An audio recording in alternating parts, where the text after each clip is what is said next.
إن الحمد لله نحمده ونستعينه ونستغفره ونؤمن به ونتوكل عليه ونعوذ بالله من شرور أنفسنا ومن سيئات أعمالنا من يهده الله فلا مضل له ومن يضلل فلا هادي له أي فلن تجد له وليا مرشدا ونشهد أن لا إله إلا الله وحده لا شريك له هو الذي لا ضد له ولا ند له لا مثل له ولا مثيل له لا وزير له ولا كفيل له لا شبه له ولا شبيه له لا ولد له ولا والد له وهو الواحد الفرد الصمد لم يلد ولم يولد ولم يكن له كفوا أحد ونشهد أن سيدنا ونبينا وحبيبنا وبشيرنا ونذيرنا وطبيبنا وطبيب أرواحنا وحبيبنا وحبيب ربنا محمدًا عبد الله ورسوله أرسله بالحق بشيرا ونذيرا وداعيا إلى الله بإذنه وسراجا منيرا أما بعد فقد قال الله تعالى في كلامه المجيد وفي فرقانه الحميد أعوذ بالله من الشيطان الرجيم بسم الله الرحمن الرحيم ولقد كرمنا بني آدم وحملناهم في البر والبحر ورزقناهم من الطيبات وفضلناهم على كثير ممن خلقنا تفضيلا إن الله وملائكته يصلون على النبي يا أيها الذين آمنوا صلوا عليه وسلموا تسليما اللهم صل على محمد وعلى آل محمد كما صليت على إبراهيم وعلى آل إبراهيم إنك حميد مجيد اللهم بارك على محمد وعلى آل محمد كما باركت على إبراهيم وعلى آل إبراهيم إنك حميد مجيد সকল প্রশংসার মালিককে সকল ক্ষমতার উৎসকে কেউ যেটা পারে না পারে কে কেউ যেটা দেখে না দেখে কে সে আল্লাহর দরবারে আমরা শুকর গুজার হচ্ছি। আমরা সবাই পড়ছি কালিমাতুশ শুকর আলহামদুলিল্লাহ। সবাই একসাথে গলা ছেড়ে দিয়ে আওয়াজ করে পড়ুন, রব্বানা লাকাল হামদ হামদান কাসীরান তাইয়িবান মুবারাকান ফীহি ইয়া রাব্বি লাকাল হামদু কামা ইয়ানবাগি লিজালালি ওয়াজহিকা ওয়া আযীমি সুলতানিকা লাকাল হামদু বিল ঈমান লাকাল হামদু বিল ইসলাম লাকাল হামদু বিল কোরআন। না, জাপানের খবর জানেন? তাদের গ্রোথ রেট নিচের দিকে, উল্টো। জনসংখ্যা নাই, বাচ্চা নিলে, সন্তান নিলে গভর্নমেন্ট তাদের টাকা দেয়। আমাদেরকে আল্লাহ তাআলা দয়া করে মায়া করে এই সম্পদটা দিয়েছেন। এই মানব সম্পদকে যেন আমরা কাজে লাগাই ইনশাআল্লাহ। পড়েন সবাই।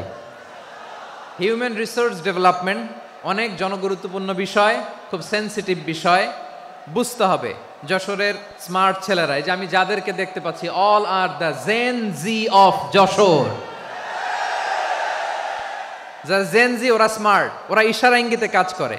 এই যে পুরো গদি উল্টায় দিছে, ঠিক কিনা? 24-এর ছাত্র নাগরিক অভ্যুত্থান আমাদের দেখিয়ে দিচ্ছে কিভাবে চোখের ইশারায় গদি উল্টে দিতে হয়। তো এই জেনজিদের নিয়ে বসেছে, ওরা তো স্মার্ট, ওরা ডিস্টার্ব করবে না। মেহরবানি করে আমার সাথে কানেক্ট করো, 1 to 1, brain to brain, eye to eye contact করো আমার সাথে। তাকাও, কষ্ট হলো আমার দিকে তাকাও, আওয়াজ করা যাবে না, আমার দিকে তাকাও। প্রিয় ভাইয়েরা, হিউম্যান রিসোর্স ডেভেলপমেন্টের ব্যাপারে কিছু কথা বলবো। এই যে আমাদের বিশাল জনসংখ্যা, এই জনসংখ্যাকে কি করে জনসম্পদে রূপান্তরিত করা যায় এ ব্যাপারে কথা বলবো। আমি সূরাতু বনী ইসরাইলের 70 নম্বর আয়াত তেলাওয়াত করেছি। এই আয়াতের আলোকে কিছু কথা আমি আপনাদের সামনে বলবো। আল্লাহ তাআলা ইরশাদ করছেন, ওয়ালাকাদ কাররামনা বনী আদম ওয়া হামালনাহুম ফিল বাররি ওয়াল বাহরি ওয়া রাযাকনাহুম মিনাত তাইয়্যিবাত ওয়া ফাদ্দালনাহুম আলা কাসীরিম মিম্মান খালাকনা তাফদীলা। পড়েন আল্লাহু আকবার। রব্বুল আলামিন বলেন, ওয়ালাকাদ কাররামনা বনী আদম, আমি বনী আদমকে সম্মানিত করেছি, বনী আদমকে মর্যাদা দিয়েছি। ওয়া হামালনাহুম ফিল বাররি ওয়াল বাহর, বনী আদমকে জলে স্থলে, স্থলে এবং সমুদ্রে চলাচলের বাহন দিয়েছি। ওয়া রাযাকনাহুম মিনাত তাইয়্যিবাত, তাদেরকে পবিত্র রিজিকের বন্দোবস্ত করেছি।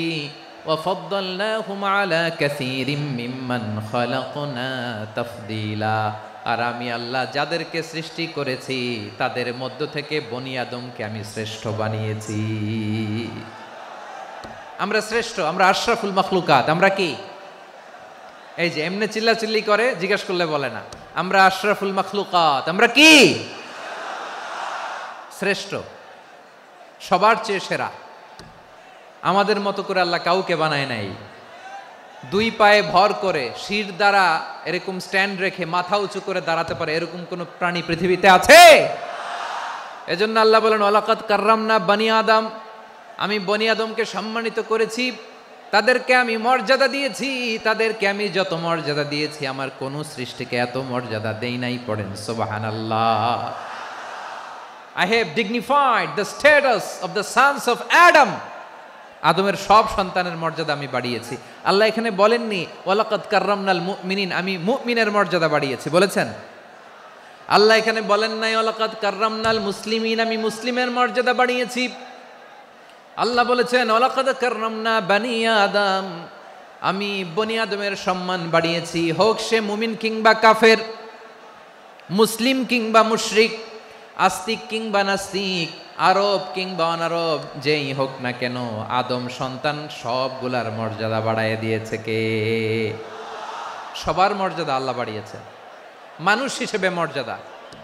বিশ্বনবী সাল্লাল্লাহু আলাইহি ওয়াসাল্লাম ইহুদির লাশ দেখে দাঁড়িয়ে গেলেন। কার লাশ? আমার যশোরের ভাইয়েরা আওয়াজ করে বলুন, কার লাশ? ইহুদির লাশ দেখে দাঁড়ায় গেলেন। সাহাবারা বললেন, ইয়া রাসূলুল্লাহ, আপনি দাঁড়ালেন যে, এটা তো ইহুদির লাশ। বিশ্বনবী বললেন, আওয়ালাইসাত নাফসান, এটা কি মানুষ নয়? এটা হোক ইহুদি হোক খ্রিস্টান, এটা তো মানুষ। আমি মানুষ দেখে দাঁড়িয়েছি। আই স্যালিউট দ্য হিউম্যানিটি, আমি মানবতাকে সম্মান করেছি। পড়েন সুবহানাল্লাহ। তাহলে এই জমিনে মানুষের মর্যাদা বেশি, হোক আস্তিক, হোক নাস্তিক, হোক মুমিন কিংবা কাফের। আদমের সন্তান হলে, মানুষ হলেই তার মর্যাদা বাড়িয়েছে কে? আমার কলিজার টুকরা যশোরের ভাইয়েরা, মানুষের মর্যাদা আল্লাহ এত বাড়িয়েছেন, মানুষ জীবিত থাকলেও যেমনি মর্যাদাবান, মরে গেলেও মর্যাদাবান। সুবহানাল্লাহ পড়েন। মানুষ মরে গেলে এই ডেড বডিটা কি হয়? পচে যায়, গলে যায়, মাটির সাথে মিশে যায়। তাই বলে আপনি ডেড বডির সাথে যাচ্ছে তাই করতে পারবেন না, পারবেন? কেউ যদি অন্যায় করে তাকে যদি আপনি শাস্তির আওতায় আনেন, যা মনে চায় করতে পারবেন না। তারা আগুন দিয়ে পোড়াতে পারবেন না, নাক কাটতে পারবেন না, কান কাটতে পারবেন না, অঙ্গ বিকৃতি করতে পারবেন না। কারণ মানব জাতির মর্যাদা স্বয়ং দিয়েছে কে? ডেড বডি পচে যাবে, গলে যাবে। তারপরে ইসলাম বলে না, খবরদার, এই মরা লাশটারও একটা মর্যাদা আছে না নাই? ইসলাম বলে এই লাশটা গলে যাবে, পচে যাবে, কিন্তু এটার অমর্যাদা করো না। কর্পূর দিয়ে, খেজুর পাতা দিয়ে, এটাকে ওয়ার্ম ওয়াটার দিয়ে, গরম পানি দিয়ে ধৌত করো। সাদা শুভ্র ধবধবে কাপড় দিয়ে লাশটাকে তুমি কাভার করো।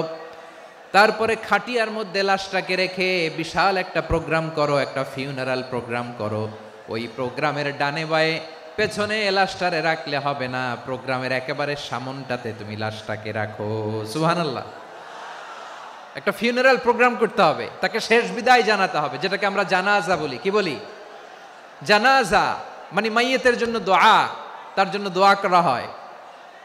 তাকে একটা সিস্টেমেটিক অর্ডারে কবরে রাখা হয়, সুন্দরভাবে সেটাকে কবরস্থ করা হয়, মাটি দেয়া হয়, পানি দেয়া হয়। তার মানে মরে গেলেও মানুষের সম্মান বাড়ায় দিয়েছে কে? এজন্য আল্লাহ বললেন ওয়ালাকাদ কাররামনা বানি আদম, বনি আদমের সম্মান মর্যাদা আমি আল্লাহ বাড়িয়ে দিয়েছি। মানুষের সম্মানে তুমি কখনো আঘাত করো না, ঠিক কিনা? তাহলে ভাই, প্রথম মেসেজ হচ্ছে, the first and foremost message tonight to the people of Jessore. আল্লাহ বলেন, I have dignified the status of son of Adam. আমি বনি আদম সবার মর্যাদা বাড়িয়ে দিয়েছি, হোক আস্তিক নাস্তিক, হোক কাফের কিংবা মুশরিক, তার মর্যাদা বাড়াই দিছে কে?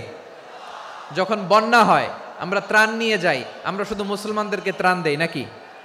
হ্যাঁ, আমরা মুসলমানকেও দেই, অমুসলমানকেও দেই, হিন্দুকেও দেই, বৌদ্ধকেও দেই। যেখানেই মানবতা বিপন্ন, সেখানে ইসলামের হেল্পিং হ্যান্ড আছে না নাই? সুবহানাল্লাহ। কি দিন আমরা পেয়েছি, কি বিধান আমরা পেয়েছি। ওয়ালাকাদ কাররামনা বানি আদম, আমি বনি আদমকে সম্মানিত করেছি। এরপর আল্লাহ বললেন, ওয়া হামালনাহুম ফিল বাররি ওয়াল বাহর, মানুষকে স্থলে এবং সমুদ্রে চলাচলের বাহন আমি দিয়েছি। স্থলে কিভাবে চলবে, জলে কিভাবে চলবে, এই বাহনের ব্যবস্থা করেছে কে? এই জেনজি, এই স্যামড়া, ইরাম করতেছো কিসের জন্য? হ্যাঁ, ইরাম করলে চলবি? হ্যাঁ, বস বস বস, আওয়াজ করতেছো কেন? দিবা না, কথা বলতে দিবা না আমাকে? তো এইটা বুঝি তোমাদের ভালোবাসার নমুনা? তোমাদের ভালোবাসার কারণে যদি আমি কোথাও দাঁড়াতেই না পারি, কোথাও বসতে না পারি, কোথাও দুটা কথা বলতে না পারি, এই ভালোবাসা দিয়ে কি হবে আমার? বরং ঘামতে ঘামতে ঘর্মাক্ত হব, রক্তাক্ত হব। কিন্তু সেন্ট্রাল থেকে, সেন্ট্রালি যে ইনস্ট্রাকশন আসবে, সেই ইনস্ট্রাকশনের এক চুল আমরা ডানে বায়ে যাব না। এইটা গণজাগরণের জন্য এইটা দরকার, ইসলামী বিপ্লবের জন্য এইটা দরকার। তো আধা ঘন্টা ধরে যদি তোমাদেরকে থামানোই না যায়, এই লস্কর দিয়ে আমি কি করব? আল্লাহর ওয়াস্তে নো নো নো স্লোগান, চুপচাপ একেবারে আমার দিকে তাকাও। আল্লাহ বললেন, ওয়া হামালনাহুম ফিল বাররি ওয়াল বাহর, জলে স্থলে আমি চলাচলের যানবাহনের ব্যবস্থা করেছি। আমরা স্থলে ঘোড়ার উপরে চড়ি, উটের উপরে চড়ি, গাড়ির উপরে চড়ি। এই যে গাড়ির ইঞ্জিন বানাইছি আমরা, এটার মেধা দিয়েছে কে? আবার সাগরের মধ্যে আমরা নৌযান, জলযান, বড় বড় জাহাজ দিয়ে এক মহাদেশ থেকে আরেক মহাদেশ যাই, এক দেশ থেকে মালামালগুলো আরেক দেশে পাঠাই। সাগরের ভেতরে নৌকাগুলোরে ধরে রাখলো কে? ওয়াল ফুলকিল্লাতী তাজরি ফিল বাহরি বিমা ইয়ানফাউন নাস, মানুষের উপকার আছে এরকম সরঞ্জামাদি নিয়ে সাগরের উপরে বিশাল বিশাল জলযানগুলো চলে, এগুলো ডুবে যায় না, কাত হয়ে যায় না, পড়ে যায় না, এগুলোকে স্থিতিস্থাপকতাকে ঠিক করে রাখলো কে? আপনারা জাহাজ দেখেছেন? জাহাজ, হ্যাঁ, বাড়ি চট্টগ্রাম হইলে দেখতে পারতেন, দেখছেন? বিশাল বিশাল জাহাজ, বিশাল জাহাজ মালামাল নিয়ে এক মহাদেশ থেকে আরেক মহাদেশে যায়। গত মাসে আমার জাপান সফর ছিল। এই যে বাংলাদেশে যে গাড়িগুলো চালান, বেশিরভাগ গাড়ি আসে কিন্তু জাপান থেকে। হাজার হাজার গাড়ি একটা জাহাজ বহন করতে পারে, হাজার হাজার গাড়ি। এটারে সাগরের মধ্যে ভাসাইলো কে?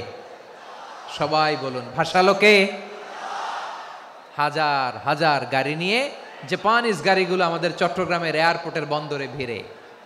যুক্তরাষ্ট্রে আমি দেখেছি বিশাল বিশাল জাহাজ। আপনারা টাইটানিক জাহাজের নাম শুনেছেন? টাইটানিকেরও 8 গুণ 10 গুণ বড়। সুবহানাল্লাহ কইবেন না? টাইটানিক জাহাজের 8 গুণ 10 গুণ বড় একটা জাহাজ আছে, আইকন অফ দ্য সি, আমি দেখে এসেছি। রয়্যাল ক্যারিবিয়ান দেখে এসেছি। সাগরের সামনে জেটিতে যখন দাঁড়ালাম, জাহাজটা যখন যায়, আমার মনে হচ্ছে একটা শহর, গোটা শহর, the entire city is floating on the water. পুরো একটা শহর মনে হয় পানির উপর দিয়ে ভেসে যাচ্ছে। পড়েন সুবহানাল্লাহ। এই যে আইকন অফ দ্য সি, এই ক্রুজ, এই জাহাজটা, এটার ভিতরে স্টেডিয়াম আছে। কিসের ভিতরে স্টেডিয়াম? কথা বুঝে নাই বোধহয়। স্টেডিয়াম কিসের ভিতর? সুইমিং পুল আছে, শপিং মল আছে, রেস্টুরেন্ট আছে, ক্লাব আছে, 3000 4000 রুম বিশিষ্ট, কক্ষ বিশিষ্ট হোটেল আছে। এই সবগুলোর নিয়ে এগুলো চলে সাগরের এই দোলার মধ্যে, জলোচ্ছ্বাসের মধ্যে। এই সাগরের ভেতরে এই জাহাজগুলোর ভাষায় রাখছে কে? সূরাতুর রহমানে আল্লাহ তাআলা বললেন, ওয়ালাহুল জাওয়ারিল মুনশাআতু ফিল বাহরি কাল আ'লাম ফাবিআইয়ি আলা, সবাই পড়েন, ফাবিআইয়ি আলাই রাব্বিকুমা তুকাযযিবান। পাহাড় সম বড় বড় জাহাজগুলো মাল বোঝাই করে সাগরের মধ্যে ভেসে বেড়ায়। এগুলো দিয়ে মালামাল বহন করা যায়, মানুষরা এক দেশ থেকে আরেক দেশে যায়। এই জাহাজগুলোরে সাগরের ভেতরে ভাসায় রাখলো কে? এই আয়াতের ভেতরে আল্লাহ তাআলা সূরাতু বনী ইসরাঈলের এই চমৎকার আয়াতের ভেতরে আল্লাহ তাআলা বেসিকলি মানব জাতির প্রতি তার 4টি স্পেশাল অনুগ্রহের কথা বলেছেন। কয়টি? 2টা বলে ফেলছি। 1 নাম্বার, ওয়ালাকাদ কাররামনা বনী আদম, আমি বনী আদমের সম্মান বাড়াইছি। নাকি মুসলমানদের? নাকি মুসল্লিদের? কার সম্মান বাড়িয়েছি? বনী আদমের। তাহলে human dignity, the first part of the verse talks about the human dignity.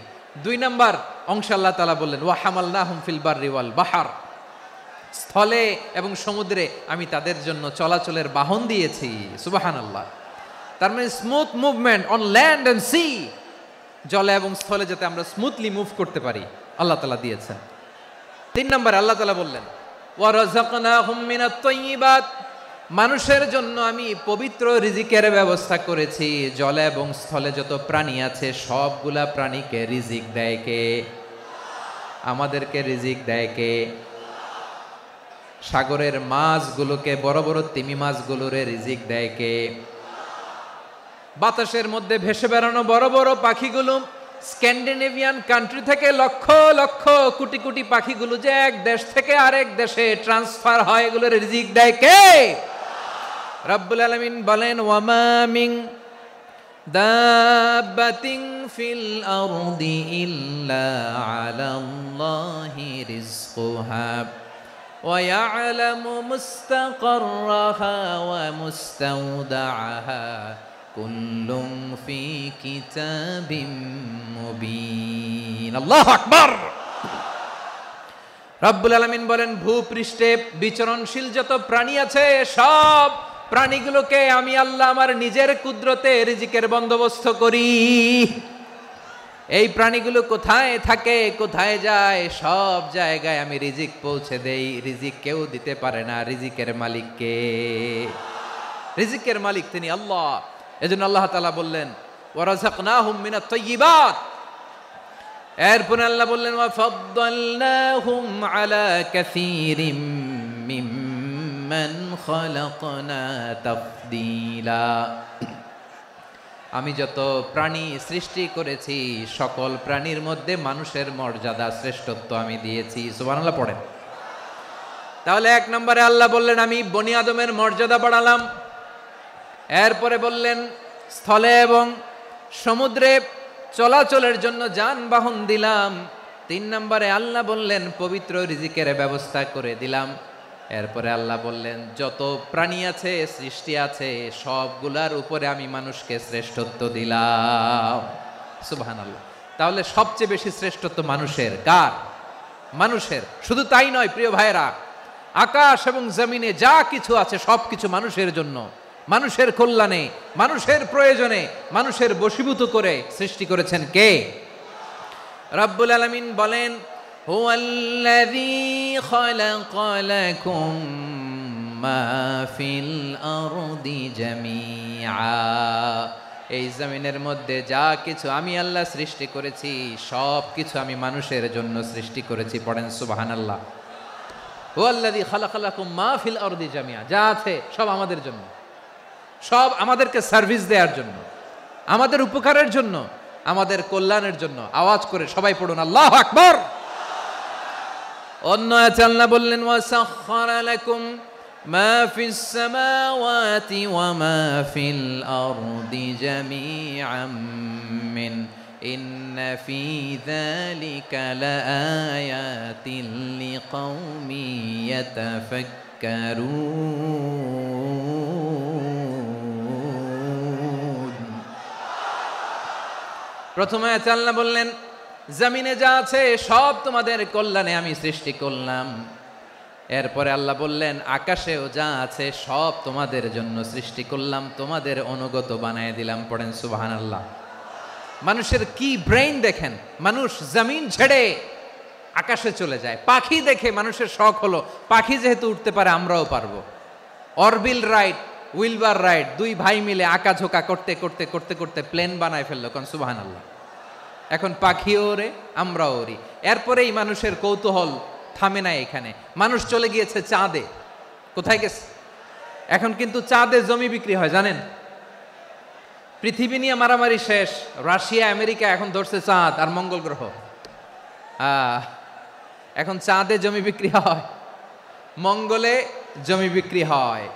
এই চাঁদ, মঙ্গল, বৃহস্পতি, শনি সব আল্লাহ তাআলা আমাদের জন্য বানিয়েছেন। সুবহানাল্লাহ পড়েন।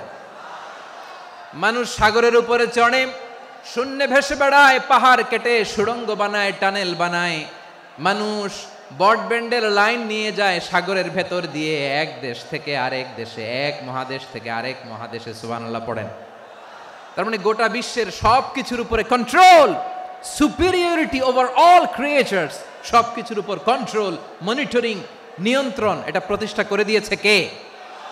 এজন্যই মানুষের শ্রেষ্ঠত্ব। ওয়ালাকাদ কাররামনা বানি আদম, আমি বনি আদমের সম্মান বাড়িয়েছি, মর্যাদা আমি বাড়িয়ে দিয়েছি এ কারণে, কারণ মানুষ সব কিছুর উপর নিয়ন্ত্রণ নিতে পারে। মানুষকে নিয়ে এই কোরআনের সব আলোচনা, মানুষকে নিয়ে এই কোরআনের সব। তাই কোরআনের কেন্দ্রীয় আলোচ্য বিষয় হচ্ছে মানুষ। কোরআনের কেন্দ্রীয় আলোচ্য বিষয় কি? যশোরের ভাইয়েরা বুঝে থাকলে সবাই বলবেন কোরআনের কেন্দ্রীয় আলোচ্য বিষয় কি? এই যে আমি মূল আলোচনায় যাচ্ছি এখন। কেন মানুষ কোরআনের কেন্দ্রীয় আলোচ্য বিষয়? এই যে ভাইয়েরা, এই যে হাত জোর করে, এই যে Jessore Gen Z, the smart people of Jessore, হাত জোর করে বলতেছে, হাত জোর করে তোদের কাছে আল্লাহর দোহাই লাগে, স্টপ স্টপ। শুরুতে একবার বলেছে জায়গা না হলে আস্তে আস্তে ধাক্কা দিবা, সামনে না পিছনে দিয়ে দিয়ে বেরোয় চলে যাও। এলইডিতে দেখো, এই যে এই যে আল্লাহর ওয়াস্তে জায়গা না হলে ওদিকে যাও। কোরআনের মাহফিলে বিশৃঙ্খলা, এটা কাফিরদের আলামত। কাফিররা শীষ দিত, শীষ। বিশ্বনবী কোরআনের তাফসির করলে কাফিররা শীষ দিত আর ক্ল্যাপিং করত, হুইসেল অ্যান্ড ক্ল্যাপিং। তো আমরা কি এখানে বিশৃঙ্খলা করতে আসছি? তো বারবার থামানো লাগে কেন? কোনো আওয়াজ হবে না, বললাম তো স্টপ। আওয়াজ করে বলুন কোরআনের কেন্দ্রীয় আলোচ্য বিষয় কি? সবাই বলেননি। এতগুলো মানুষ উত্তর দিলে এতটুকু আওয়াজ হয়, অন্তত আমি বিশ্বাস করি না। যশোর, আওয়াজ করে বলো, কোরআনের কেন্দ্রীয় আলোচ্য বিষয় কি? মানুষ। এই মানুষ কোরআনের কেন্দ্রীয় আলোচ্য বিষয়। মানুষকে আল্লাহ স্বাধীনতা দিয়েছেন। ফামান শাআ ফালইউমিন ওয়া মান শাআ ফালইয়াকফুর। চাইলে মুমিন হতে পারো, চাইলে কাফের হতে পারো, তোমার ইচ্ছা। তবে জেনে রাখো, মুমিন হলে পাবা জান্নাত, কাফির হলে পাবা জাহান্নাম। নাও দ্য ডিসিশন ইজ ইয়ার্স। সিদ্ধান্ত তোমার, জান্নাতে যাবা না জাহান্নামে যাবা। যশোরের ভাইয়েরা আওয়াজ করে বলুন, কই যেতে চান, জান্নাতে না জাহান্নামে? ডান দিকে না বাম দিকে? ডানপন্থী না বামপন্থী? চিল্লা চিল্লি না চুপচাপ? চুপচাপ কয়ে আবার চিল্লাচিল্লি শুরু করে দিচ্ছে। মাশাআল্লাহ। তাহলে কোরআনের কেন্দ্রীয় আলোচ্য বিষয় মানুষ। আমার সাথে থাকতে হবে, তোমাদেরকে নিয়ে আমি আলোচনা শেষ পর্যন্ত যাব। অনেক গুরুত্বপূর্ণ কথা বাকি আছে, আমাকে সহযোগিতা করতে হবে। মাশাআল্লাহ, এই তো ঠান্ডা হয়েছে। হ্যাঁ, ঠিক আছে ঠিক আছে ঠিক আছে। মানুষকে আল্লাহ এত স্বাধীনতা দিয়েছেন, মানুষ চাইলে অনেক ভালো হইতে পারে। ভালোর রাস্তাও খোলা, খারাপ হওয়ার রাস্তাও খোলা। ভালো হইলে মানুষ অনেক ভালো, খারাপ হইলে অনেক খারাপ। ভালো হইলে সবচেয়ে ভালো, খারাপ হইলে সবচেয়ে খারাপ। এজন্য সিদ্ধান্ত আপনাকে নিতে হবে। আল্লাহ তাআলা বলছেন, লাকাদ খালাকনাল ইনসানা ফি আহসানি তাকওয়িম সুম্মা রাদাদনাহু আসফালা সাফিলিন। আমি মানুষকে অনেক সুন্দর অবয়বে, সুন্দর আকৃতিতে সৃষ্টি করেছি। তার শুধু চেহারার ডিজাইনটাই সুন্দর নয়, তার ব্রেনটা বড্ড সুন্দর, তার মানসিকতা বড্ড সুন্দর, তার সৃজনশীলতা বড্ড সুন্দর। পড়েন সুবহানাল্লাহ। আমাদের চেহারা, অবয়ব, ডিজাইন যে সুন্দর তা না, আমাদের ব্রেনটা অনেক সফিস্টিকেটেড ব্রেন, অনেক সফিস্টিকেটেড। এই 1.5 কেজি ব্রেন ইউজ করে মানুষ গোটা বিশ্বে সভ্যতা বিনির্মাণ করেছে, ঠিক কিনা? এই ব্রেন আল্লাহ তাআলা আমাকে দিয়েছে। এটারে কাজে লাগালে, আপনার 6 সেন্স কাজে লাগালে আপনি অনন্য মানুষ হয়ে উঠবেন, মহামানবে রূপান্তরিত হবেন। মানুষ হতে পারে, চাইলেই মহামানব হতে পারে। আবার যদি মানুষ চায় খারাপও হতে পারে। আল্লাহ বললেন শুধু ভালোই না, ভালো হতে চাইলে অনেক ভালো তুমি হতে পারো, আবার খারাপ হতে চাইলে অনেক খারাপ তুমি হতে পারো। সুম্মা রাদাদনাহু আসফালা সাফিলিন। খারাপ হলে একেবারে খারাপ হতে পারো, নিকৃষ্ট হলে একেবারে নিকৃষ্ট হতে পারো, ভালো হলেও ভালো হতে পারো। কোন সুবহানাল্লাহ। এবার আওয়াজ করে বলুন, ভালো হতে চাই না খারাপ? শ্রেষ্ঠ না নিকৃষ্ট? মানুষ ভালো হলে মানুষ ফেরেশতার চেয়েও ভালো, মানুষ খারাপ হলে সে পশুর চেয়েও খারাপ। কথা ঠিক কিনা বলেন? ভালো হলে ফেরেশতার চেয়েও ভালো, খারাপ হলে পশুর চেয়েও নিকৃষ্ট। তার মানে শ্রেষ্ঠত্বে মানুষ, শ্রেষ্ঠত্বে ফেরেশতাকে হার মানায়, আর অধপতনে শ্রেষ্ঠত্বে ফেরেশতাকে ছাড়িয়ে যায়, আর অধপতনে পশুকেও হার মানায়। আই রিপিট, আমি আবারও বলছি, মানুষ শ্রেষ্ঠত্বে ফেরেশতাকে ছাড়িয়ে যায়, আর অধপতনে সে পশুকেও হার মানায়। আওয়াজ করে বলতে হবে ঠিক কিনা? এটার প্রমাণ কি? মানুষ শ্রেষ্ঠ হইলে যে ফেরেশতার চেয়েও সেরা, তার প্রমাণ কি? আল্লাহ তাআলা বলছেন, ওয়া ইয কুলনা লিল মালাইকাতি ইসজুদু লি আদম ফাসাজাদু ইল্লা ইবলিস আবা ওয়াস্তাকবারা ওয়া কানা মিনাল কাফিরিন।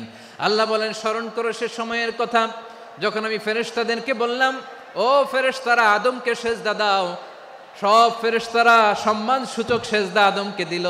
তারা আদমের জন্য সেজদায় লুটিয়ে পড়ল, একজন ছাড়া, তার নাম ইবলিস। আওয়াজ করে বলেন, তার নাম কি? সে অহংকার প্রদর্শন করলো, সে কাফের হয়ে গেল। বাকি সব ফেরেশতারা সেজদা দিল। সুবহানাল্লাহ। আবার আদম আলাইহিস সালামকে আল্লাহ জিজ্ঞেস করলেন, সব বলে দিল উত্তর, কিন্তু ফেরেশতাদেরকে একই প্রশ্ন জিজ্ঞেস করলেন, তারা উত্তর করতে পারে নাই।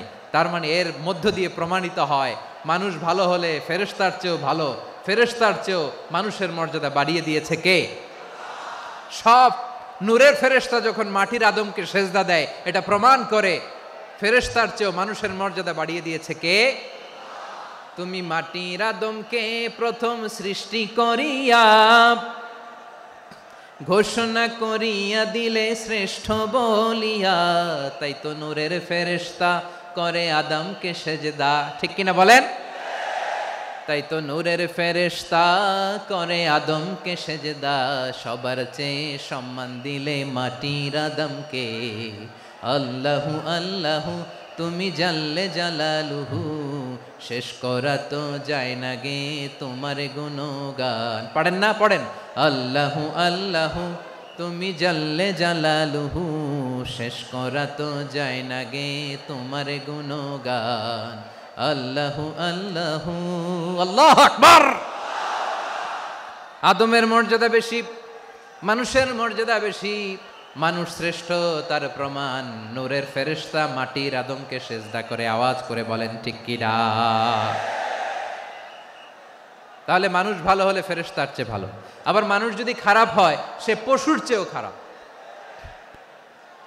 অধপতনে পশুত্বকে হার মানায়। তার প্রমাণ কি? তার প্রমাণ হচ্ছে যশোরের ভাইরা দেখবেন পত্রিকায় নিউজ পেপারে মাঝে মাঝে এরকম দেখা যায়, এক মানুষ আরেক মানুষকে হত্যা করে 20 টুকরা করে বস্তার ভিতরে ভরেছে। আপনারা এই নিউজ পড়েন নাই না? দেখেন নাই? দেখছেন? মানুষ মানুষকে হত্যা করে কয় টুকরা? জোরে বলেন। এখানেই ক্ষান্ত হয় না, আবার কোথায় ভরছে? বস্তার ভেতরে। আচ্ছা, বুঝে থাকলে আওয়াজ করে বলেন, কোনদিন শুনছেন একটা হাতি আর একটা হাতিকে হত্যা করে 20 টুকরা করছে, এরপরে বস্তার ভিতরে ভরছে? হয়েছে? তাহলে দেখেন, মানুষ যদি খারাপ হয় সে পশুকেও হার মানায়। চিল্লায় বলো ঠিক কিনা? এমনও দুশ্চরিত্র মানুষ আছে যার নজর থেকে 6 মাসের ছোট্ট মেয়ে থেকে শুরু করে 80 বছরের বৃদ্ধারাও নিরাপদ নয়। পশুকেও হার মানে।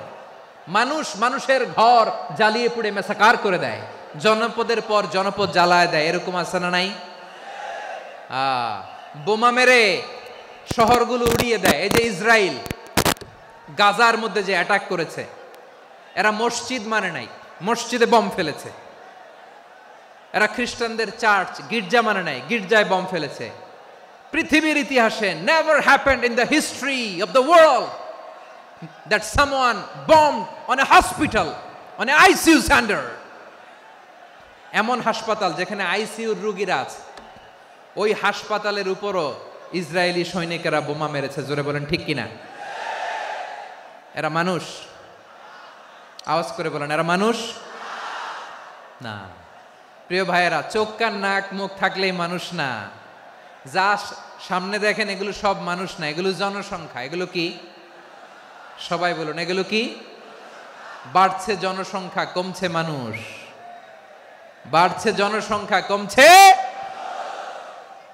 এই দুনিয়া এখন তো আর সেই দুনিয়া নাই, মানুষ নামের মানুষ আছে দুনিয়া বোঝাই, সেই মানুষের ভিড়ে আমার আসল মানুষ নাই। ঠিক কিনা? আসল মানুষের বড্ড অভাব, আসল মানুষের বড্ড অভাব। আমার ভাইয়েরা, মানুষ খারাপ হলে পশুকেও হার মানায়। আচ্ছা, আওয়াজ করে বলেন, এই যশোরের ছেলেরা এদিক তাকাও, আওয়াজ করে বলো, যে ইসরায়েলি সোলজাররা উপর থেকে বোমা মারলো তারাও মানুষ? তারাও কি? ওরাও রক্তে মাংসে মানুষ, ওদেরও পরিবার আছে। বোমা মেরে যেই মেয়েটাকে তারা অনাথ বানায়, ইয়াতিম বানায়, ও কিন্তু বাসায় ওর মেয়েটাকে রেখে আসছে। ঠিক কিনা বলেন? বম্বিং করে যে বাবাকে মেরে, স্বামীকে মেরে স্ত্রীকে বিধবা বানায়, তারও ঘরে স্ত্রী আছে। উপর থেকে বোম মেরে মানুষ মেরে দিচ্ছে, তারাও মানুষ। 1945 সালের 6 আগস্ট আমেরিকান সোলজাররা হিরোশিমায় বম মেরেছে। আমি নিজে দেখে এসেছি জাপানের হিরোশিমাতে। সকাল 8:15 মানুষ কেউ অফিসে যাচ্ছিল, কেউ খেতে খামারে কাজ করতে যাচ্ছিল। লিটল বয় নামে একটা বোম মেরেছে তারা।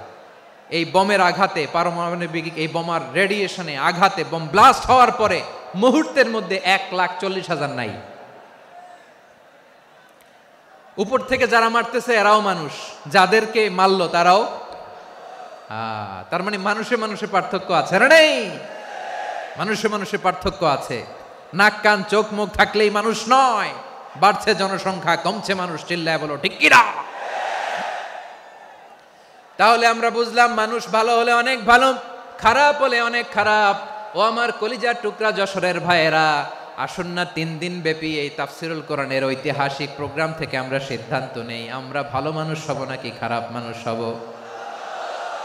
কলিজা থেকে, প্রাণ থেকে আওয়াজ করে সবাই বলুন, ভালো মানুষ নাকি খারাপ মানুষ? ভালো মানুষ হইতে হবে। ভালো মানুষ যারা জগৎটাকে এনলাইটেন করবে, যারা এনলাইটেন করবে, যারা সত্যের বীর সেনানী হয়ে দাঁড়াবে, যারা সত্যের পক্ষে কথা বলবে, যারা জালিমের মসনদকে ভেঙে খান খান করে দেবে, এরকম হওয়ার দরকার আছে না নাই? এরকম ভালো মানুষ আমরা হতে চাই কি চাই না? মানুষকে যত্ন নিলে মানুষ যে কত ভালো হয় আপনি কল্পনাও করতে পারবেন না। এই যে আপনাদের যশোরে যে ভালো ছেলেগুলো আছে, যে ভালো তরুণগুলো আছে, যে যুবকগুলো আছে, যে ভালো আলেমরা আছে, ভালো নেতারা আছে, সবাই যদি তাদের মতো হতো, পুরো যশোরটা একটা জান্নাতের টুকরা হয়ে যেত। আওয়াজ করে বলেন ঠিক কিনা? মানুষকে নার্চারিং করলে, মানুষকে পলিশ করলে, মানুষকে গ্রুমিং করলে, মানুষকে সঠিক তারবিয়া দিলে মানুষ অনন্য হয়ে ওঠে। প্রতিটি মানুষ অনন্য। আমি অনন্য, আপনি অনন্য, আমরা সবাই অনন্য। সুবহানাল্লাহ বলেন। মানুষকে আল্লাহ তাআলা দিয়েছেন অসীম ক্ষমতা, অসীম ক্ষমতা। সুবহানাল্লাহ। একটা মানুষ পারে না এমন কিছু নাই, একটা মানুষ পারে না এমন কিছু নাই। বিশ্বাস করতে হবে, মানুষ যা কল্পনা করতে পারে ওইটা মানুষ করে দেখাতে পারে। যশোরের ভাইয়ের, আই রিপিট, আমি আবারও বলছি, এই চিল্লাচিল্লি করলে আমার এই গুরুত্বপূর্ণ কথা তোমরা মিস করবা, মিস করবা। কপাল পড়া হয়েও না, আওয়াজ করে কপাল পড়া হবে না। আমার দিকে তাকাও। মানুষ, মানুষ যা কল্পনা করতে পারে সেটা মানুষ করে দেখাতে পারে। তুমি তোমার কল্পনার রাজ্যকে সাজাও, তোমাকে হারাতে পারে এমন কোন শক্তি আল্লাহর জমিনে নাই। তোমার কি শক্তি, কি সম্ভাবনা তুমি জানোই না মিয়া। তুমি এদিকে তাকাও কেন? তোমার রাস্তা তো ওই দূরে। তুমি কোথায় যাবে, আল্লাহ তোমার টেনে কোথায় নিয়ে যাবে তুমি কিছুই জানো না। Plan big, dream big. কল্পনার শক্তিকে বড় করো। মানুষ যা কল্পনা করতে পারে মানুষ তা করে দেখাতে পারে। মানুষের কাছে অসাধ্য কিছু নাই মৃত্যু ছাড়া, এক্সেপ্ট ডেথ। মৃত্যু ছাড়া মানুষ সবকিছুকে জয় করতে পারে। মৃত্যু ছাড়া যে কোনো অসাধ্যকে সাধন করার ক্ষমতা মানুষকে দিয়ে দিয়েছে কে? হারার জন্য তোমার জন্মই হয় নাই, তোমার জন্ম হয়েছে জিতার জন্য, বিজয়ের জন্য তোমার জন্ম। মানুষের শুরুটাই হয় বিজয় দিয়ে। যশোর, আওয়াজ করে বলো, মানুষের শুরু হয় কি দিয়ে? আমরা যখন আমার পিতার পৃষ্ঠদেশে ছিলাম, পিতার পৃষ্ঠদেশ থেকে শুক্রাণু যখন মায়ের গর্ভদেশে যেয়ে পড়ে, কতটা শুক্রাণু ভ্রমণ শুরু করে জানো? 20 কোটি শুক্রাণু। একবার সিমেন আউট হলে সেখানে 20 কোটি শুক্রাণু থাকে, ভ্রমণ শুরু করে। ওই 20 কোটি শুক্রাণুর মধ্য থেকে তুমি আমি আজকে এক বিকশিত শুক্রাণু মানব রূপে পৃথিবীতে এসেছি। সুবহানাল্লাহ। ওই 20 কোটি শুক্রাণুর প্রতিযোগিতায় সবাইরে পেছনে ফেলে সেদিন আমি সফল হয়েছিলাম, সেদিন আমি বিজয়ী হয়েছিলাম। সেদিন আমি এত ছোট ছিলাম, মাইক্রোস্কোপ দিয়েও আমার অস্তিত্ব টের পাওয়া যায় না। আমি এত তুচ্ছ ছিলাম, নগণ্য ছিলাম। আমার কান ছিল না, আমার চোখ ছিল না, আমার হাত ছিল না, আমার জন্য রিকমেন্ডেশন করার মতো মামু ছিল না, খালা ছিল না, কেউ ছিল না। তারপরেও ওই প্রতিযোগিতায়, ওই কম্পিটিশনে যখন আমারে কেউ হারাতে পারে নাই, আল্লাহর জমিনেও আমারে কেউ হারাতে পারে না। হারার জন্য তোমার জন্মই হয় নাই, তুমি আসছই জিতার জন্য। সুবহানাল্লাহ। বিশ্বনবী বলেন, আন্নাসু মাআদিন কামাআদিনি যাহাবি ওয়াল ফিদ্দা খিয়ারুহুম ফিল জাহিলিয়াতি খিয়ারুহুম ফিল ইসলাম। Peoples are like mines of gold and silver. সোনার খনি, রূপার খনি, এর চেয়েও বড় খনি হচ্ছে এই মানব সম্পদের খনি। আওয়াজ করে বলেন আল্লাহু আকবার। আল্লাহ তাআলা এই সম্পদ আমাদেরকে দিছে। বিশ্বনবী বলেন মানুষ হচ্ছে খনির মতো। খিয়ারুহুম ফিল জাহিলিয়াতি খিয়ারুহুম ফিল ইসলাম। জাহিলি যুগে যারা সেরা, ইসলামেও তারা সেরা। ইদা ফাকুহু, যদি তারা বুঝবান হয় তাহলে তাদেরকে সেরা বানায় দিবে কে? তাহলে মানুষের চেয়ে সেরা কেউ হতে পারে? মানুষের চেয়ে অনন্য কেউ হতে পারে? মানুষকে কেউ হারাতে পারে? আওয়াজ করে বলো, তোমাকে কেউ হারাতে পারবে? এই সাহস জাগছে আজকের আলোচনা থেকে। আমি তুমি অনন্য, আমাকে তোমাকে হারায়া দেওয়া এত সহজ না, ঠিক কিনা? একটা কথা জীবনের সাথে সেট করে নিতে হবে, আমি জিতি নয় শিখি, আমি কখনো হারি না। জীবনের সাথে সেট করে নাও, জেনজি অফ জেসর, আমি কখনো হারি না, আমি হয় জিতি নয় শিখি। চিল্লায় বলো ঠিক কিনা? আমি কখনো হারি না, আমার হারানো এত সোজা না। কি সাহস জাগছে? বুকে সাহস জাগছে? তাকবীর পড়ো, লিল্লাহে তাকবীর। তাহলে বিশ্বনবী বললেন নাসু মাআদিন, মানুষ হচ্ছে খনি। এই ধাক্কা ধাক্কি আমি জানি এগুলো ভালোবাসার ধাক্কা ধাক্কি, এজন্য আমি সহ্য করে নেই। এগুলো যে ভালোবাসার ধাক্কা ধাক্কি এটা আমরা বুঝি। পৃথিবীর কোন আইন, সিকিউরিটি প্রটোকল দিয়ে এটারে মানানো যাবে না, কারণ এটা তো ভালোবাসা, লাভ। লাভ কোনো আইন কানুন দিয়ে বাধা যায় না, মানানো যায় না, ঠিক কিনা বলো?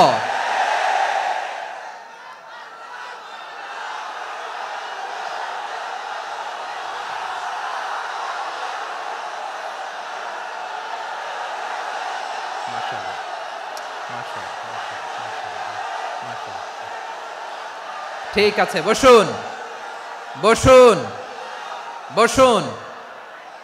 আল নাসু মাআদিন, মানুষ হচ্ছে খনি। এই খনির যত্ন নিতে হবে। আমার মা বাবা যারা এসেছেন, আপনার ছেলে মেয়ের যত্ন নেন। আপনার ছেলের মধ্যে যে কি পটেনশিয়াল আপনি জানেন না। আপনার এই ছোট্ট অবুজ ছেলেটাই আগামী দিনের শায়েখ আহমদুল্লাহ হবে। আপনার হেফজখানায় পড়া ওই ছোট্ট ছেলেটাই আগামী হক হবে। আপনার ওই ছেলেটা আমির হামজা হবে, আব্দুল হাই সাইফুল্লাহ হবে। এভাবে বড় বড় আলেম হবে, তারা যুগশ্রেষ্ঠ আলেম হবে। সেই একদিন এই বাংলাদেশের পার্লামেন্টে যে বক্তব্য দিয়ে যশোরের পক্ষে কথা বলবে। আপনি জানেন না, কাউকে ছোট করবেন না আপনি, ওর কনফিডেন্স আপনি কমাবেন না, আপনি কমাতে পারেন না। প্যান্ডেলে আমার যে মা বোনেরা আছেন, ছেলে মেয়েদেরকে কখনো ছোট করে কথা বলবেন না। ও যে কোথায় যাবে আপনি জানেন না, আপনি মা হয়ে তাকে সাহস দিবেন, তার কল্পনার জগৎটাকে সাজাতে তাকে উৎসাহিত করবেন, ঠিক কিনা বলেন? আর আমার প্যান্ডেলের আমার প্রিয় শ্রদ্ধাশীলা মায়েরা বোনেরা, আপনারা তো আরো দামি সম্পদ। বিশ্বনবী বলেন আর দুনিয়া কুল্লুহা মাতা। আল্লাহ আল্লাহ আল্লাহ, বিশ্বনবীর কথার ওজন দেখেন। আর দুনিয়া কুল্লুহা মাতা ওয়া খায়রু মাতা'আদ দুনিয়াল মারআতুস সালিহা। বিশ্বনবী বলেন দুনিয়ায় যা দেখো সব আল্লাহর দেওয়া অ্যাসেট, মানে সম্পদ। আর এত অ্যাসেটের ভিড়ে সবচাইতে শ্রেষ্ঠ সম্পদ হচ্ছে নেককার নারী। সুবহানাল্লাহ। ভাইয়েরা বোনের সাথে খারাপ আচরণ করো না, সন্তান মায়ের সাথে খারাপ আচরণ করো না। আমাদের মায়েরা আমাদের asset, they are our priceless asset. কারণ এই মায়েদের পেটে এসেছে আল্লাহর ওলিরা, এই মায়েদের পেটে এসেছে খান জাহান আলী, এই মায়ের পেটে এসেছে শাহজালাল ইয়ামানি, এই মায়ের পেটে এসেছে আল্লাহর সব নবীরা। নাকি নবীরা আকাশ থেকে ধপ করে জমিনে নেমে আসছে? মায়ের পেটে আসছে। এই মায়ের পেটগুলো খনি। আমার সম্মানিতা মায়েরা বোনেরা, নিজেকে ইসলাম দিয়ে সাজান, নিজেকে ইসলাম দিয়ে সাজান, নিজেকে পবিত্র রাখুন, নিজের আব্রু ইমান ইজ্জতের হেফাজত করুন, কোরআন পড়ুন, সুন্নাহ পড়ুন। আপনি জানেন না আপনার গর্ভে কে আসছে, কোন ক্ষণজন্মা পুরুষকে আল্লাহ তাআলা আপনার গর্ভে পাঠাবে আপনি জানেন না। মায়েরা নিজেদেরকে পবিত্র রাখুন, ইসলাম চর্চা করুন, কোরআন চর্চা করুন, নৈতিকতা দিয়ে নিজেকে সাজান। যশোরের জেনজি, নিজেদেরকে প্রস্তুত রাখো আগামীর বাংলাদেশের জন্য। নৈতিকতা, মোরালিটি, ভ্যালিউজ দিয়ে নিজেকে সাজাও, ইসলাম দিয়ে নিজেকে সাজাও। কারণ আগামীর বাংলাদেশ ইসলামের বাংলাদেশ। বাংলাদেশের আসল পরিচয় ইসলাম। বাংলাদেশের আসল পরিচয় কি? সবাই বলে না। বাংলাদেশের আসল পরিচয় কি? এই ইসলাম নিয়ে আমরা সংসদ ভবন সাজাবো, রাজি আছি না নাই? শেকড় ভুলে যাওয়া যাবে না। আমরা ধাপে ধাপে শারিয়া আইনের দিকে যাব ইনশাআল্লাহ, কিন্তু জঙ্গিবাদ দিয়ে নয়, কট্টর পন্থা দিয়ে নয়। আমরা ইন্টেলেকচুয়ালি গ্রাজুয়ালি ধাপে ধাপে শারিয়া আইনের দিকে মুভ করব ইনশাআল্লাহ। বলো লিল্লাহি তাকবীর। এদেশের আসল পরিচয় সবাই বলে না, আওয়াজ করে, এদেশের আসল পরিচয়। এদেশে আজান শুনে সূর্য ওঠে শহর গ্রামে, এদেশে আজান শুনে সূর্য ডুবে সন্ধ্যা নামে, এদেশে সকল কাজে সবাই বলে বিসমিল্লাহ, এদেশে ভালো কিছু দেখে শুনে হাসি মুখে সবাই বলে মাশা আল্লাহ, সুবহানাল্লাহ সুবহানাল্লাহ সুবহানাল্লাহ সুবহানাল্লাহ সুবহানাল্লাহ সুবহানাল্লাহ সুবহানাল্লাহ সুবহানাল্লাহ।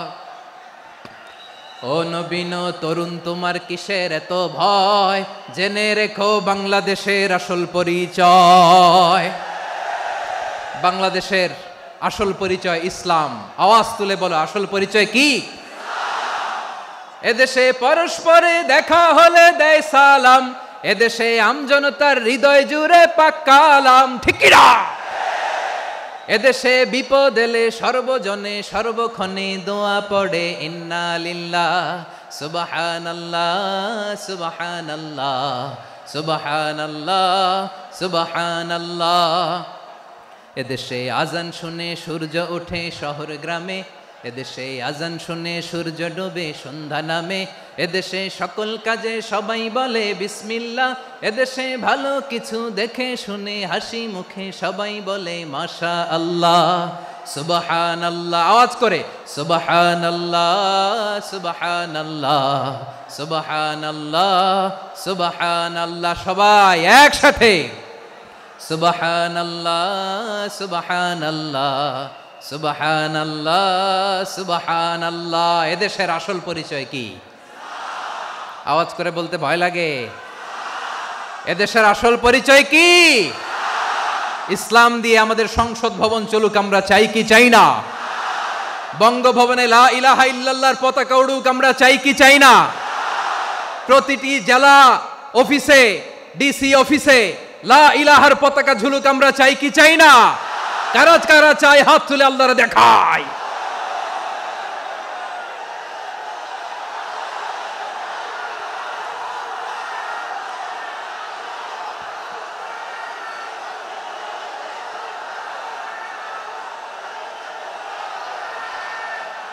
মাশাআল্লাহ মাশাআল্লাহ মাশাআল্লাহ মাশাআল্লাহ।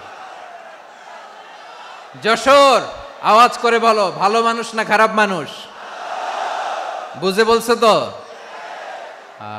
মানুষ ভালো হলে যে কত ভালো। এই মানুষকে যত্ন নিলে, মানুষকে মানুষ বানালে যে সে কি হতে পারে শুনবা? হ্যাঁ, নাকি মোনাজাত দিয়ে দিব? শুনবা?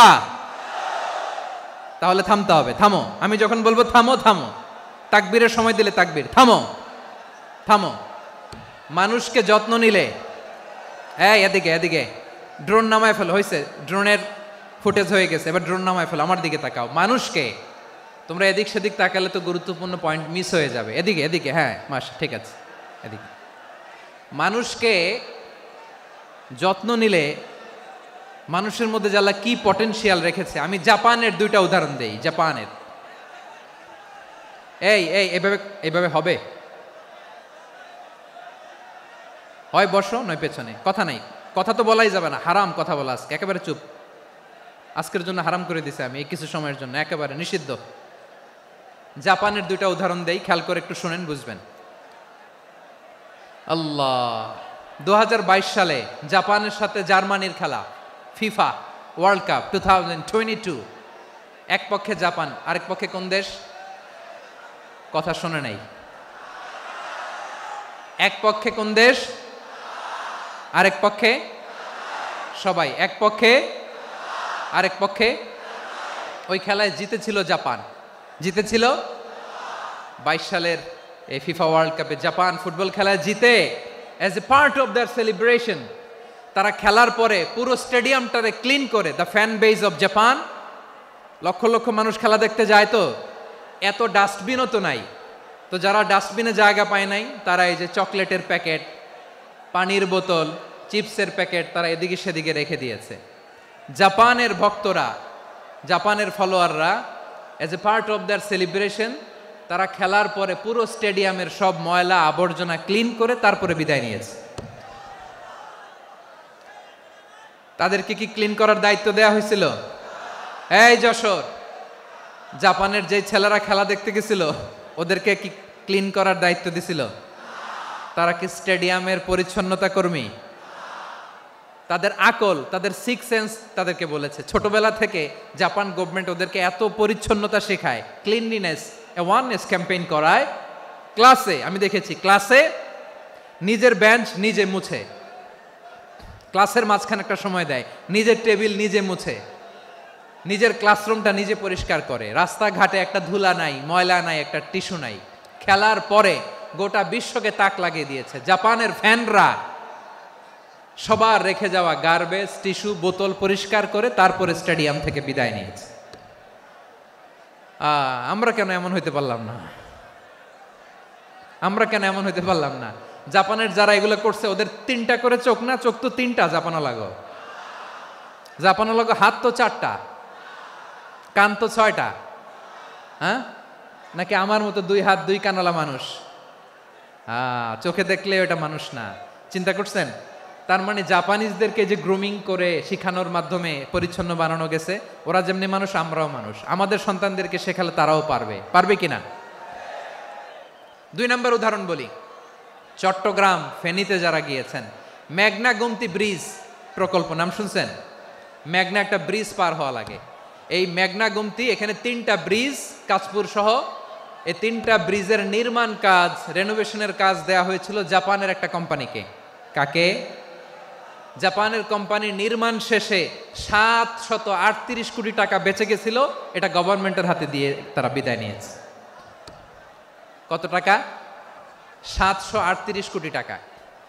যত প্রাক্কলিত ব্যয় নির্ধারণ করা হয়েছে সব টাকা সরকার, তৎকালীন সরকার 2019-এর সরকার, কারা ছিল তো জানেন?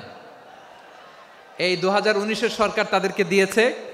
তারা রিনোভেশন নির্মাণ শেষে 738 কোটি টাকা অতিরিক্ত বেঁচে গেছিল, এটা আবার গভর্নমেন্টের হাতে বুঝাই দিয়ে তারা বিদায় নিচ্ছে। আমরা কেন এমন হইতে পারলাম না? জাপানের ওরাও মানুষ, আমরাও মানুষ। তার মানে মানুষে মানুষে পার্থক্য আছে না নাই? আচ্ছা, জাপানের 2টা উদাহরণ দিলাম, এবার আমার দেশের 2টা উদাহরণ দিব না? বাংলাদেশের 2টা উদাহরণ দেয়। 1 নম্বর উদাহরণ, গত সপ্তাহে আপনারা জানেন কক্সবাজার আমার একটা প্রোগ্রাম ছিল, তো হেলিকপ্টারে গিয়েছিলাম। ফেনী জেলা যখন পার হচ্ছি আমি দেখলাম 3টা উইন্ডমিল চিনেন তো? বিশাল পিলার, 3টা-4টা পাখা থাকে। বায়ু বিদ্যুৎ কেন্দ্র, বাংলাদেশের প্রথম বায়ু বিদ্যুৎ কেন্দ্র এটা।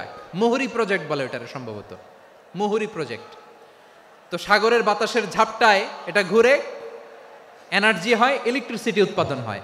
তো আমি পাইলটকে বললাম, ভাই এগুলো থেকে কেমন ইলেকট্রিসিটি উৎপাদন হয়? কয়, হুজুর একটুও হয় না, কিছুই হয় না। কিছুই হয় না মানে? বলে, হুজুর বাংলাদেশে যত উইন্ডমিল আছে এটার পাখা একটাও ঘুরে না। আল্লাহ, বলেন কি? তাহলে যে কোটি কোটি টাকা ব্যয় করে যে উইন্ডমিল, কয় হুজুর ভিতরে ফিটফাট, উপরে ফিটফাট, ভিতরে সদরঘাট। তার মানে কোটি কোটি টাকা দিয়ে এই উইন্ডমিল বানায়, এখানে কিছু নাই। দুর্নীতির আড্ডাখানা, আখড়াখানা বাংলাদেশ, ঠিক কিনা বলেন? হায় রে, জাপানিজরাও মানুষ, আমরাও মানুষ। আমার এক নিকটাত্মীয় সরকারি চাকরিজীবী, উনি আমাকে বললেন, বাংলাদেশের আরেকটা উদাহরণ দেই। উনি আমাকে বললেন যে প্রতি বছর আমাদের অফিসের ফার্নিচার চেঞ্জ করে। আমি বললাম, প্রতি বছর ফার্নিচার চেঞ্জ করে কেন? বলে যে ফার্নিচার নতুন পারচেজ করলেই তো ওইখানে টাকা, নতুন কিনতে পারলেই টাকা, নতুন উন্নয়নের সবক শোনাতে পারলেই টাকা। প্রথম আলোর রিপোর্ট, কি আলো? প্রথম আলোর রিপোর্ট, গত 15 বছরে উন্নয়নের নামে লুটপাট হয়েছে প্রায় 3.25 লাখ কোটি টাকা। কার রিপোর্ট? আমাদের বানানো কথা। প্রথম আলোর রিপোর্ট। গত 15 বছরে কারা ছিল জানেন তো? হ্যাঁ, শুধু ওনাদেরকেই দোষ দিয়ে লাভ নাই। স্বাধীনতার পর থেকে শুধু শাসকের হাত বদল হয়েছে, আমরা কিছু পাই নাই, ঠিক কিনা বলেন? শুধু ওনাদের দোষ দিয়ে কি লাভ? একদল খাইছে, আরেক দল খাওয়ার জন্য রেডি হয়ে আছে। আমরা এরকম চাই না। আমরা চাই স্বাধীন সার্বভৌম বাংলাদেশ। আমরা চাই দুর্নীতিমুক্ত বাংলাদেশ। আমি নিউজটা যে কতবার পড়লাম, এটা কি সম্ভব? 3.25 লাখ কোটি টাকা লুটপাট, মানে লুটপাট করতে করতে এদেশের জনগণকে ফুটপাতে বসায় দিচ্ছে। প্রিয় ভাইয়েরা, তাহলে জাপানের মানুষও মানুষ, আমরাও মানুষ। সিদ্ধান্ত আপনার, কোন মানুষ হবেন, ভালো মানুষ না খারাপ মানুষ? আজকের আলোচনার বিষয় হচ্ছে মানব সম্পদের উন্নয়ন, human resource development. It's a process to increase the capacity of knowledge, skill, capacity of the people of a country. একটা দেশের মানুষের জ্ঞান, তাদের দক্ষতা কি করে বাড়ানো যায়, বাড়িয়ে দেশের উন্নয়ন করানো যায়, এটাই হচ্ছে মানব সম্পদ উন্নয়নের মূল কথা। তাহলে মানব সম্পদ হচ্ছে একটা দেশের সবচাইতে শক্তিশালী পুঁজি। প্রাকৃতিক সম্পদ, খনিজ সম্পদের চেয়েও দামি হচ্ছে মানব সম্পদ। আমার প্রিয় যশোর, প্রাকৃতিক সম্পদ, খনিজ সম্পদের চেয়ে দামি সম্পদ কি সম্পদ? আল্লাহ তাআলা দয়া করে আমাদেরকে এই মানব সম্পদ দিয়েছেন। আসুন আমাদের এই মানুষগুলোকে আমরা সোনার মানুষ বানাই। রাজি আছেন তো সবাই? রাজি আছেন? মানুষ পারে না এমন কোনো কিছু নাই, চাইলে সব পারে। এজন্য মানুষকে তারবিয়া দিতে হবে, যথাযথভাবে তাদেরকে গড়তে হবে। আসুন আমরা সিরাতের আয়নায় বিশ্বনবীর জীবনী থেকে দেখি তিনি কিভাবে হিউম্যান রিসোর্সকে ম্যানেজ করতেন। যদি আপনাদের সময় হয়, দু একটা উদাহরণ দিয়ে আজকে আমি আমার আলোচনার বিদায় নিব। হবে সময় হবে কয়েক মিনিট? হ্যাঁ, শান্ত থাকবেন তো? শান্ত থাকবা? হ্যাঁ, ঠিক আছে। এই ধাক্কার মধ্যে ঢুকছে, এবার মজা বুঝতেছো তো? হ্যাঁ, মানা করছিলাম না? ঠিক আছে, টের পাও। হ্যাঁ, ঠিক আছে। যে আওয়াজ করবে আমি ওকে দেখতেছি, কে কে আওয়াজ করে দেখতেছি। শেষ কথা, শেষের দিকে চলে আসছি। বিষ্ণু ইসলাম কিভাবে হিউম্যান রিসোর্সকে ম্যানেজ করতেন, মজার কথা আছে কয়েকটা, বলে বিদায় নিব। বিশ্বনবী কিভাবে এই মানব সম্পদকে ম্যানেজ করতেন। বিশ্বনবী, he was a very good talent hunter, চৌকস ট্যালেন্ট হান্টার ছিল। কার মধ্যে কি ট্যালেন্ট আছে দেখলেই বুঝে ফেলতেন। সুবহানাল্লাহ পড়বেন না? কি নবী আমরা পেয়েছি! He was a very good talent hunter. আমার নবী, তিনি চৌকস ট্যালেন্ট হান্টার ছিলেন। কার মধ্যে কি প্রতিভা বের করতেন, ওই প্রতিভাকে ইসলামের কল্যাণে কাজে লাগাতেন। সুবহানাল্লাহ বলেন। যাকে যেই জায়গায় সেট করলে ভালো হবে তাকে ওই জায়গায় সেট করতেন। কয়েকজন সাহাবীর জীবনী শোনাই। আবু মাহজুরা রাদিয়াল্লাহু তাআলা আনহু, মক্কার মুয়াজ্জিন, আগে ছিল মুশরিক, পরে হয়েছে মুমিন। উনি কিভাবে মুমিন হইলেন এই ঘটনাটা একটু আপনাদের শোনাতে চাই। তা আপনাদের তো সময় নাই হাতে। হ্যাঁ, সময় আছে? এই জেনজি শেষ করে দিল আজকের প্রোগ্রামটা। 1 ঘন্টা ধাক্কা ধাক্কি করে কেমনে দাঁড়ায় আছে আমি বুঝলাম না।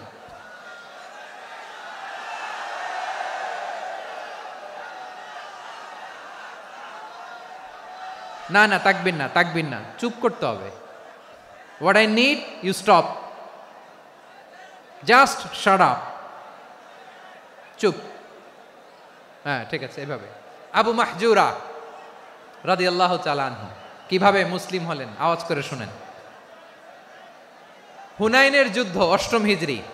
বিষ্ণু ইসলাম হুনাইনের যুদ্ধ শেষে ফিরতেছেন, পথিমধ্যে বেলাল রাদিয়াল্লাহু তাআলা আনহু, এই যে আবার কথা, আই রে আল্লাহ রে, এখানে ধাক্কা ধাক্কি কেন? চলে যাও, পেছনে যাও, যাও পেছনে যাও। কি আজীব তামাশা! যেখানে যায় এখানে ধাক্কা ধাক্কি, মারামারি, গায়ের উপরে, কাঁধের উপরে, শাউটিং। অনেক গুরুত্বপূর্ণ কথা পয়েন্ট করে নিয়ে আসে যে বলবো, এই শাউট করার কারণে প্রোগ্রামটাই নষ্ট করে দেয়। আসছে আমার ভালোবাসা দেখাইতে, প্রোগ্রামটাই শেষ করে দিয়ে চলে যায়। স্টপ। আবার কথা বলে স্টপ। হুনাইনের যুদ্ধে 8ম হিজরি, কত হিজরি সবাই বলেন না একটু, কত হিজরি? 8ম হিজরিতে হুনাইনের যুদ্ধে রাসূল সাল্লাল্লাহু আলাইহি ওয়াসাল্লাম ফিরে আসতেছেন মদিনায়। পথিমধ্যে বেলাল রাদিয়াল্লাহু তাআলা আনহু আজান দিচ্ছেন। কি দিচ্ছেন? তো পাশে ছিল মুশরিকদের একটা পল্লী, কিছু মুশরিক তরুণ, কিছু অমুসলিম কিশোর, তারা আজানকে ব্যঙ্গ করতেছে। আমাদের বাংলায় মুখ ভেঙ্গানো বলে আর কি। বেলাল রাদিয়াল্লাহু তাআলা আনহু আজান দিচ্ছেন, ওই বাচ্চাগুলো মুশরিক, তো ওরা আজানকে ব্যঙ্গ করতেছে, বিকৃতি করে ওরাও আজান দিচ্ছে। উদ্দেশ্য হচ্ছে আজানকে নিয়ে ঠাট্টা করা। উদ্দেশ্য কি? ঠাট্টা করা। ব্যাপারটা মনে কষ্ট পাওয়ার মতো ব্যাপার না? কিন্তু বিশ্বনবী ওইখানে দেখেন কি খুঁজলেন। বিশ্বনবী খেয়াল করলেন অমুসলিম কিশোরদের মধ্য থেকে একটা কিশোরের গলাটা বড় দরাজ গলা, কণ্ঠটা বড় সুন্দর। খেয়াল করে দেখলেন যে কিছু কিশোর বেলালের আজানকে ব্যঙ্গ করে, বিকৃতি করে, কিন্তু একজনের কণ্ঠ দেখতে পাচ্ছেন না এত দূরে, কিন্তু কণ্ঠটা বড় সুন্দর, দরাজ গলা। বিশ্বনবী সাহাবীদেরকে বললেন, ধরো এগুলারে, ধরো। সবগুলারে ধরে বিশ্বনবীর সামনে আনা হলো। ওরা হাঁটু গেড়ে বসলো। বিশ্বনবী বললেন, তোমাদের মধ্যে কে যেন ব্যঙ্গ করে আজান দিচ্ছিল, তার গলাটা বড় উঁচু, গলার বেসটা বড় মজবুত, মেলোডিয়াস, সুমধুর কণ্ঠ। কে? আবু মাহজুরা বলে, আমার বন্ধুরা সবাই আমার দিকে আঙ্গুল দেখায়, আমি পড়ে গেছি বিপদে। রাসূল সাল্লাল্লাহু আলাইহি ওয়াসাল্লাম বাকি অমুসলিম তরুণদেরকে ছেড়ে দিলেন, বললেন তোমরা যাও। এবার আবু মাহজুরারে পাইছে। আবু মাহজুরার চুলের মধ্যে হাত দিলেন বিশ্বনবী, মাথায় হাত দিয়ে বললেন, এবার আজান দাও দেখি। আবু মাহজুরা বলে, আমি তো আজান দিতে জানি না, কারণ আমি তো বেলালেরটা শুইনা দিছি, আমার তো মুখস্থ নাই, আমি তো আজান দিতে জানি না। বিশ্বনবী বললেন, জানো না? তাহলে আসো, আমি তোমারে শিখাই দেই। সুবহানাল্লাহ পড়েন। আবু মাহজুরা হাঁটু গেড়ে বসে, বিশ্বনবীর মোবারক হাত আবু মাহজুরার চুলের মধ্যে। বিশ্বনবী আজানের মুআল্লিম আবু মাহজুরাকে বলতেছে, ঠিক আছে তোমারে শিখাই দিচ্ছি, আমি যা যা বলবো আমার সাথে সাথে বলো, পারবা? আবু মাহজুরা বলে, পারবো। বিশ্বনবী আজান দিচ্ছেন মাথায় হাত দিয়ে, আল্লাহু আকবার, আল্লাহু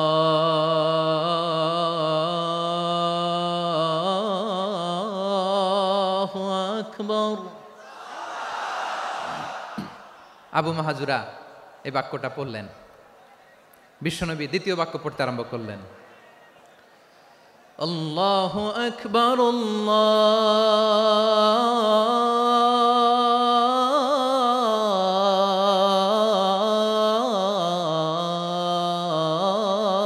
আল্লাহু আকবার। আবু মাহজুরা এই বাক্যটাও বললেন। বিশ্বনবী আবু মাহজুরার মাথার মধ্যে হাত দিয়ে তৃতীয় বাক্য পড়লেন, আশহাদু আল্লা ইলাহা ইল্লাল্লাহ,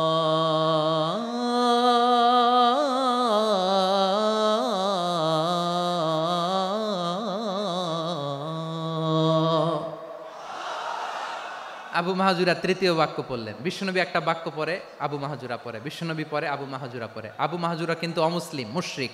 আবু মাহজুরা বলে, এক একটা বাক্য পড়ি আমার কলিজাটা গলে ঠান্ডা হয়ে যায়। এতদিন মোহাম্মদকে গালি দিতাম, এখন মোহাম্মদ আমার মাথায় যখন হাত রাখছে আমার সারা শরীর ঠান্ডা হয়ে গেছে। বিশ্বনবী আজান শিখাচ্ছেন, একটা একটা বাক্য পড়ে আবু মাহজুরাও পড়ে, বিশ্বনবী পড়ে, আবু মাহজুরাও পড়ে। পুরো বাক্যগুলো যখন শেষ, আজান শেষ, আবু মাহজুরাও যখন পুরো আজান পড়লেন, আবু মাহজুরা বললেন, এতদিন মোহাম্মদের চেহারা দেখলে আমার ঘৃণা লাগতো, আজ থেকে মোহাম্মদের চেহারার চেয়ে প্রিয় চেহারা আমার কাছে নাই।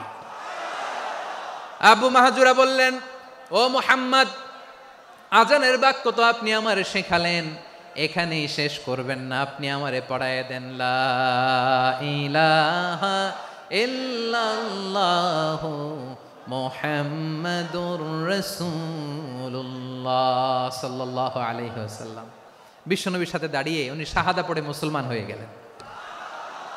এবার আবু মাহজুরা বলে, ইয়া রাসূলুল্লাহ, ইয়া হাবিবাল্লাহ, আমি মুমিন হয়েছি, মুসলমান হয়েছি। আপনার কাছ থেকে আজান শিখার সৌভাগ্য আমি লাভ করেছি গো নবী। আমার কণ্ঠের বড় তারিফ করেছেন আপনি, আমার আজানকে আপনি পছন্দ করেছেন। একটা জিনিস আপনার কাছে চাই, আপনি আমাকে মক্কার মসজিদুল হারামের মুয়াজ্জিন হিসেবে অ্যাপয়েন্ট করে দে। বিষ্ণু ইসা ইসলাম বললেন, যাও আবু মাহজুরা, আমি তোমাকে পৃথিবীর শ্রেষ্ঠতম মসজিদ মক্কার মসজিদুল হারামের মুয়াজ্জিন হিসেবে অ্যাপয়েন্ট করে দিলাম। দেখছেন কিভাবে ট্যালেন্ট হান্টিং করতে হয়, কিভাবে হিউম্যান রিসোর্স মানব সম্পদকে ব্যবহার করতে হয়। আসছিল আজানকে ভেঙ্গাইতে, আসছিল কেন? আজানকে ব্যঙ্গ করার জন্য, বিকৃত করার জন্য। আজানকে বিকৃত করতে যে ইসলামের সবচেয়ে শ্রেষ্ঠ মসজিদের মুয়াজ্জিন হয়ে গেল। পড়েন সুবহানাল্লাহ।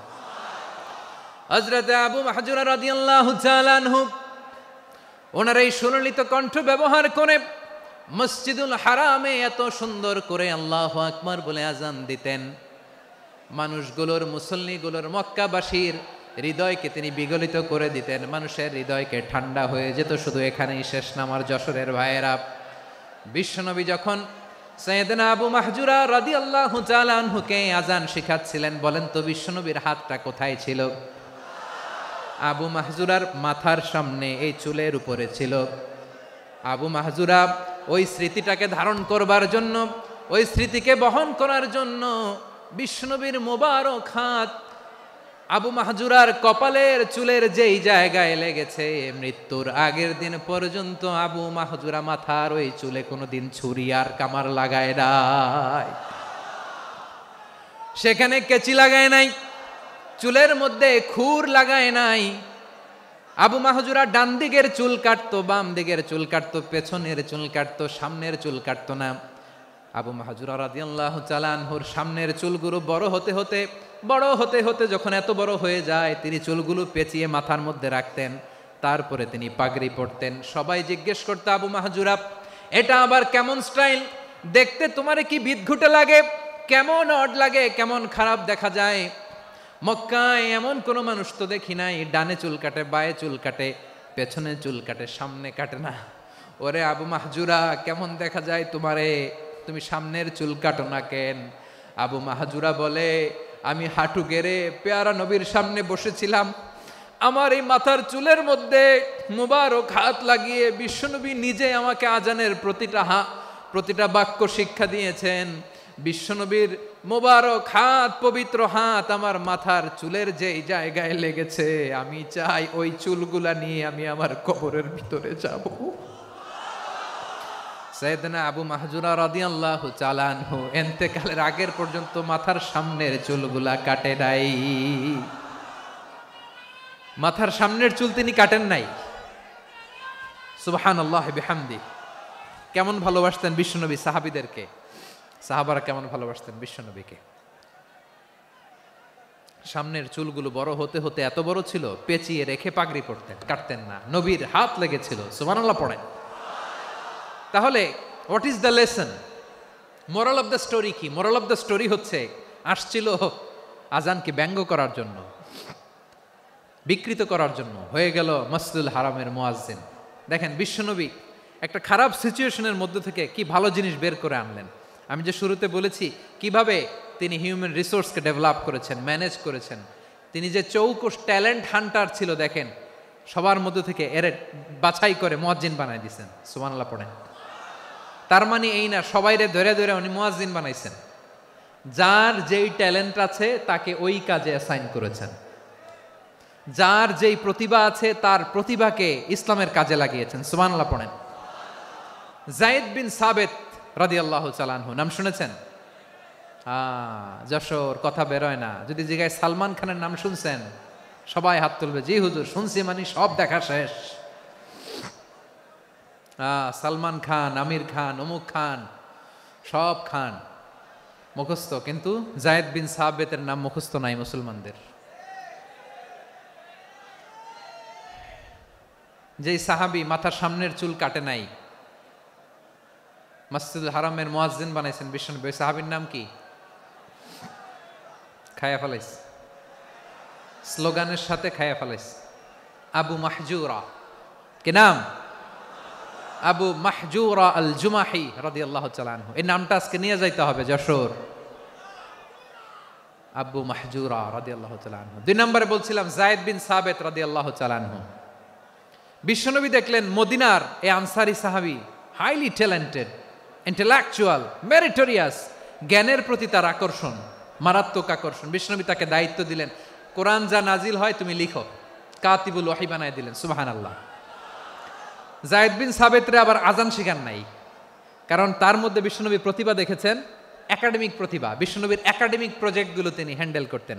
যায়েদ বিন সাবিত ছিল বিশ্বনবীর ব্যক্তিগত সচিব। কি ছিল? ব্যক্তিগত সচিব। বোঝেন নাই? বিশ্বনবীর ব্যক্তিগত সচিব এবং দোভাষী।